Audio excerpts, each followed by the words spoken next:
So it's really, it's a fun watch. Mm-hmm. And like I said, the fight scenes are amazing. And it's got one of the things I really like about this movie, much like the previous one, is the applicability of it.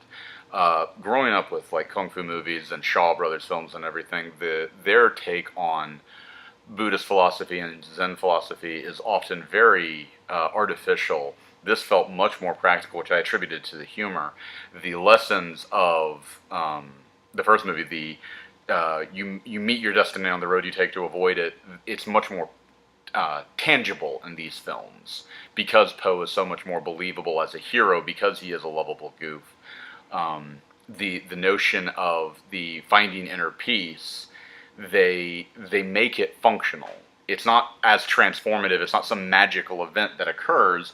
It's just a thing that you have to do, but it also how you do it. They demonstrate that. Yeah, they mentioned that finding inner peace is something that you can do one of two ways. You can either meditate for years in a cave, isolated, alone from most people, and I don't know anyone who does that, or you can find inner peace through adversity, which is how most people get it. And there was a great scene where Master Shifu was talking about the day that Poe was picked as the Dragon Warrior, and he just goes on like that was a terrible day. Worst day of my life.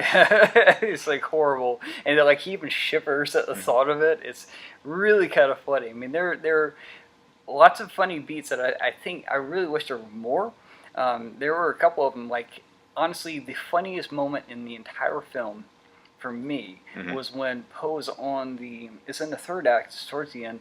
Poe's on the rooftop, all right, and he's looking down at these boats. They're on a river, and he starts to give this awesome monologue about kung fu and how he's going to defeat them and 3 to 5 and all like that. And then they come back down to Shin. He's on the boat going, "What?" I can't hear you because he's half a mile away. Yeah, it's absolutely absurdly funny. I laugh every single time. Little gags like that. But I wish they would have had more. I wish that they had more dialogue. Okay, more moments where the things could come through, because they used, in the first film they talked about belief. Belief was a huge theme.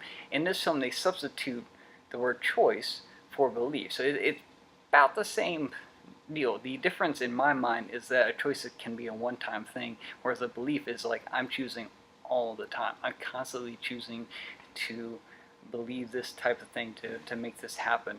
And so they talk about choice and how your beginning doesn't define you, doesn't make your ending happen.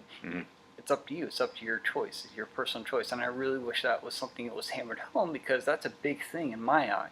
Like, I did economics, and economics for me, I define it as the mathematics behind choice, right? And I make certain assumptions to make those choices logical and work out as far as prediction and stuff like that. So choice is a very big thing. You can either choose to look at something very bad or choose to look at something very good. Like, I could choose to look at nothing but the bad stuff in this film and it'd be a terrible film.